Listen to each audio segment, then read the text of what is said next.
Hello friends, आज रहेंगे जून 2017 के कॉम्प्लेक्स एनालिसिस के पीवाईक्यू। हमारा फर्स्ट क्वेश्चन ये है, यहाँ हमें पावर सीरीज फाइंड करनी है और हमारा फंक्शन क्या दिया है,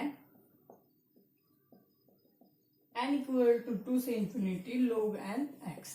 ठीक है, आपको पता होगा यहाँ पे x है, z ले लो, xn ले लो, कुछ भी ले लो, रियल में ले गए हम तो x आ गया।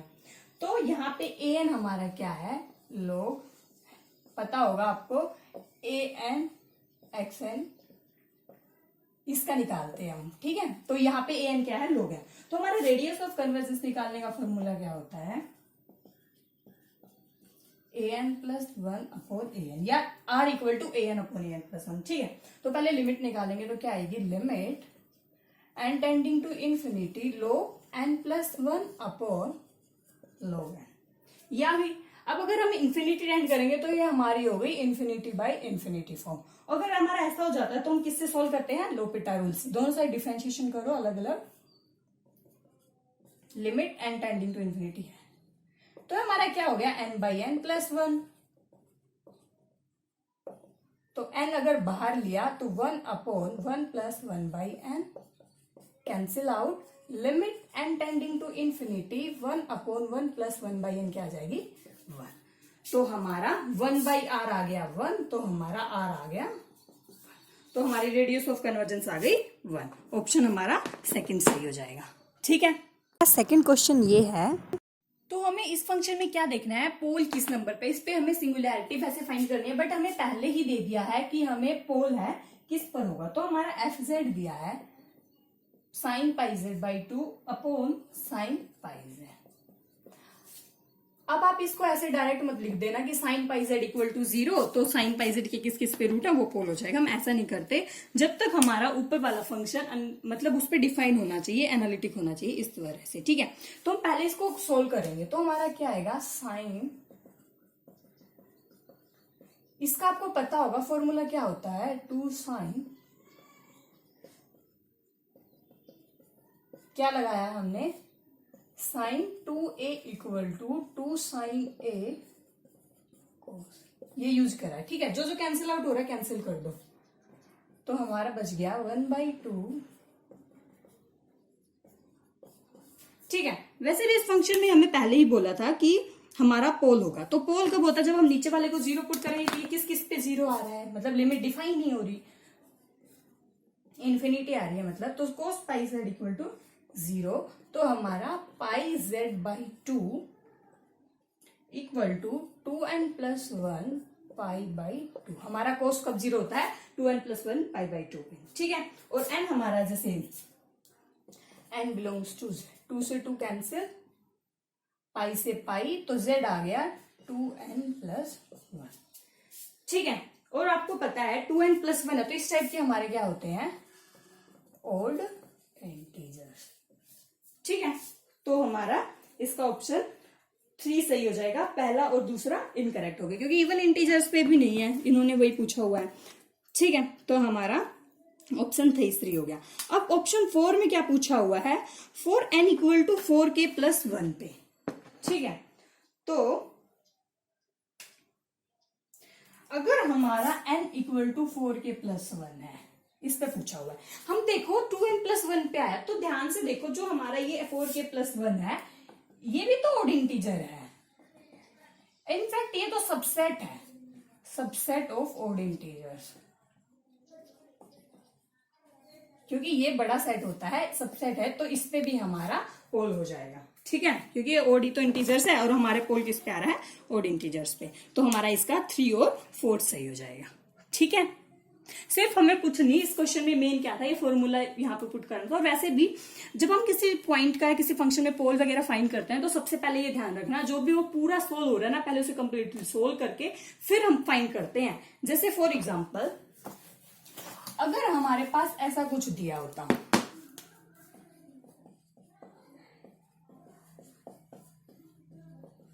ठीक है, जैसे हमारे पास इस पे दिया और हमें चेक करना है कि पोल है क्या, तो हम डायरेक्ट इस पे नहीं देखेंगे, पहले हम इसको सिंप्लीफाई करेंगे ऐसे। ठीक है, ये कैंसिल आउट होगा तो 1 प्लस एक्स प्लस 2, तब हम पोल या कोई भी सिंगुलैरिटी है तब चेक करेंगे। ऐसे ही अगर ऐसे दिया है ठीक है, एफ जेड अगर हमें ये दिया होता तो अगर ध्यान से हम डायरेक्ट देखें तो इस पे पोल आ रहा है ऐसे जेड इक्वल टू 2, बट हम ऐसे नहीं देखेंगे, पहले हम इसको सिंप्लीफाई करेंगे ऐसे, ये कैंसिल आउट हो गया तो हमारा फंक्शन z प्लस 2 है जो कि एनालिटिक फंक्शन है। ठीक है, कई बार जल्दबाजी में से गलती हो जाती है, पहले क्वेश्चन कंप्लीट सोल्व करेंगे, फिर उसमें पोल या कौन सी भी एसेंशियल रिमूवेबल कोई भी सिंगुलैरिटी हो फिर चेक करेंगे। ठीक है, थर्ड क्वेश्चन हमारा ये है, हमारा आई क्या दिया है 1/2 पाई आई सी। ठीक है, ये हमें दिया है आई, जो यहाँ पे सी है वो सी क्या है, मतलब हमें एक यूनिट सर्कल दिया हुआ है। ठीक है, आप सबको पता होगा एज मोड जेड स्क्वायर किसके इक्वल होता है, जेड जेड बार के। ठीक है, यहाँ पे हमें यही दिया तो हम यहाँ पे यही यूज करेंगे, तो आई हमारा हो जाएगा 1/, बहुत इजी क्वेश्चन है, बस थोड़ा सा कैलकुलेशन बेस्ड है, 1 जेड जेड बार। ठीक है, तो जेड जहां जहां पे भी जेड है जेड बार हो जाएगा। ठीक है, अब इनके आपस में मल्टीप्लाई कर दो, मल्टीप्लाई करके क्या आ जाएगा 1 plus Z square plus Z बार प्लस जेड जेड बार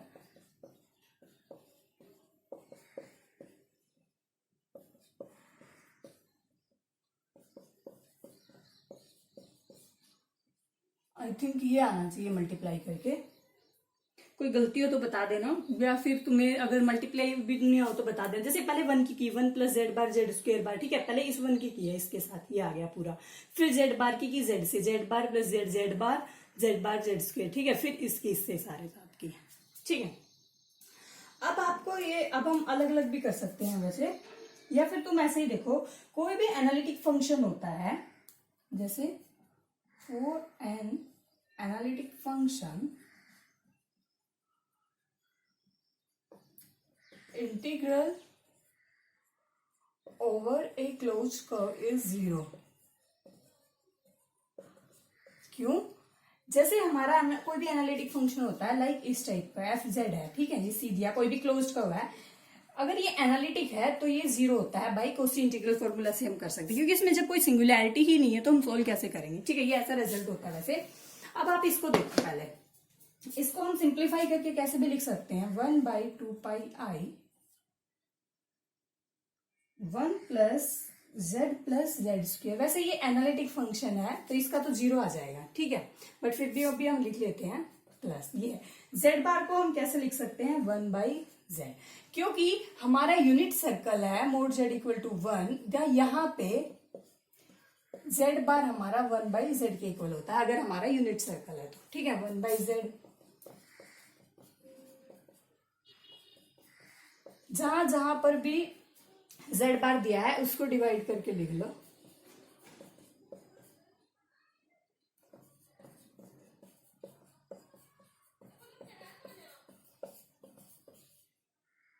ठीक है, ये हो गया हमारा पूरा। ये तो हमारा एनालिटिक फंक्शन है, इसका तो 0 आ जाएगा। इंटीग्रल 1/2 पाई सबके मल्टीप्लाई में है, जहां जहां पे भी कैंसिल आउट हो रहा है कैंसिल आउट कर लो। जैसे ये जेड से जेड कैंसिल हो रहा है, यहां से सिर्फ जेड रह रहा है, यहां से ये कैंसिल हो रही है, यहां से कंप्लीट ही हो रहा है। तो ठीक है, ये इससे हो रहा है। तो हमारा फाइनली बचा क्या है, लिख देती हूँ,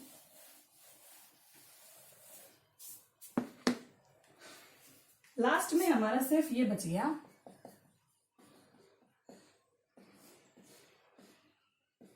1/z। ये कैंसिल आउट होके लिख देते, 1/z बचा, ये कैंसिल आउट हो गया तो 1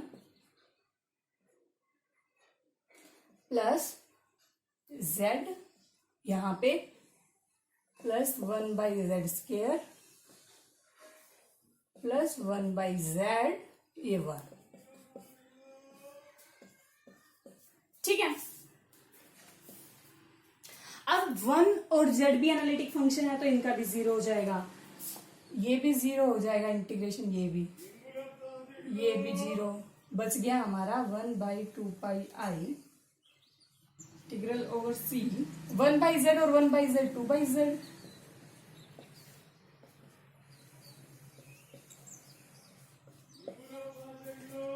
ठीक है, मतलब जो जो टर्म कैंसिल आउट हो रही है और जो एनालिटिक फंक्शन है उनका तो जीरो होता चलेगा, उनको तो हम माइनस करते हैं। अब इसका करना है, इसका इंटीग्रेशन कैसे होता है बाई कोसी इंटीग्रल फॉर्मूला। ठीक है, तो 1/2 पाई आई, इसका हो जाएगा हमारा 2 पाई आई, ठीक है 2, और फंक्शन के अंदर पुट करनी होती है जहां पे सिंगुलैरिटी होती है, तो 2 आ गया तो सिंपल, ठीक है 1 वैसे लिख दिया, प्लस जेड स्क्वेयर है, इसका करोगे अगर तो 0 आ जाएगा, तो 4 pi i by 2 pi i equal to 2। हमारा ऑप्शन 3 सही हो जाएगा। ये 0 कैसे आया, हम जानते हैं बाई कोसी इंटीग्रल फॉर्मूला क्या होता है हमारा Cauchy integral formula, F N A equal to N factorial by 2 pi I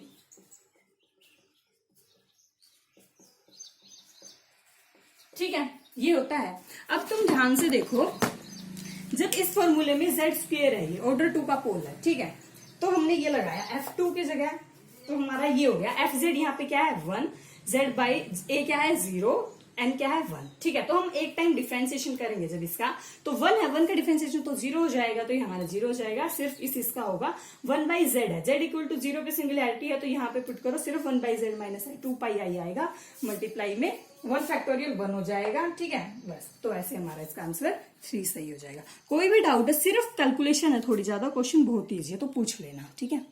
Thank you.